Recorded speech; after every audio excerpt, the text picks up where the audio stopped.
Hello and welcome to the Discover History channel, and today it's actually the first day of spring.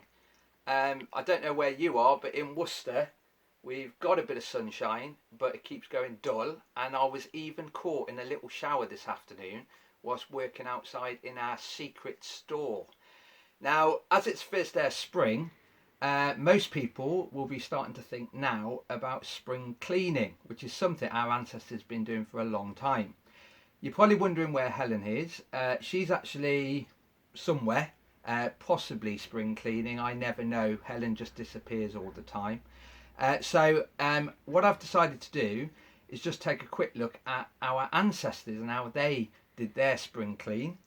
And most of our advice comes today from this fantastic book here. However, you're probably thinking that's a bit of a modern book.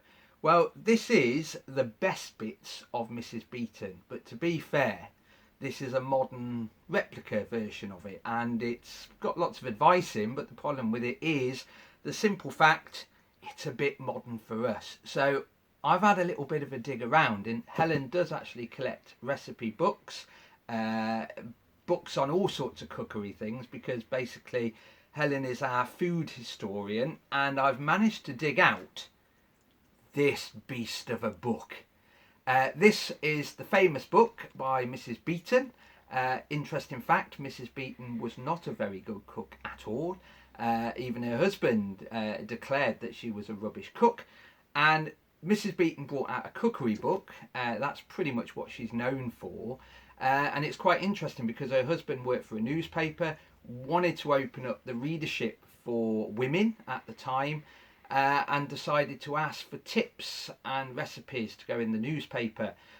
From that, it was then suggested to create a book. However, this is not the cookery book. This is actually Mrs. Beeton's household management book. And it's a fantastic book, and it says that at least weekly, if not daily in some cases, or especially at this time of the year during the spring cleaning of spring, we need to clean our houses, and it's very important, especially with the current state of affairs at the moment. We need to keep clean. Washing hands is only one thing. The Victorians stated cleanliness is next to godliness. So we must make sure we follow advice from the government. Wash our hands. Very important, wash our hands. However, Mrs. Beeton states that when you clean your house, make sure you clean it from the top down to the bottom. That way, any dust and dirt will then go down due to gravity, falling to the lower levels, and then finally clean your front and back door. The front doorstep, unbelievably important in Victorian times.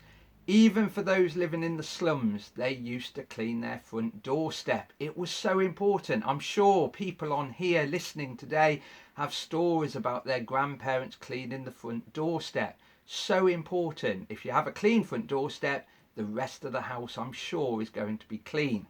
So Mrs. Beeton also states that one way of stopping a huge plume of dust is to maybe even take some damp tea leaves, sprinkle them on the floor, and then as you sweep through the house, the dust clings to the damp tea leaves.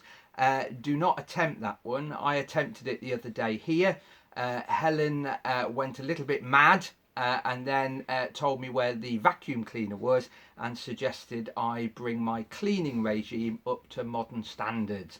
But it was one little tip. She uses lots and lots of tips. This book is just full of tips. But being clean, washing, comes up many times.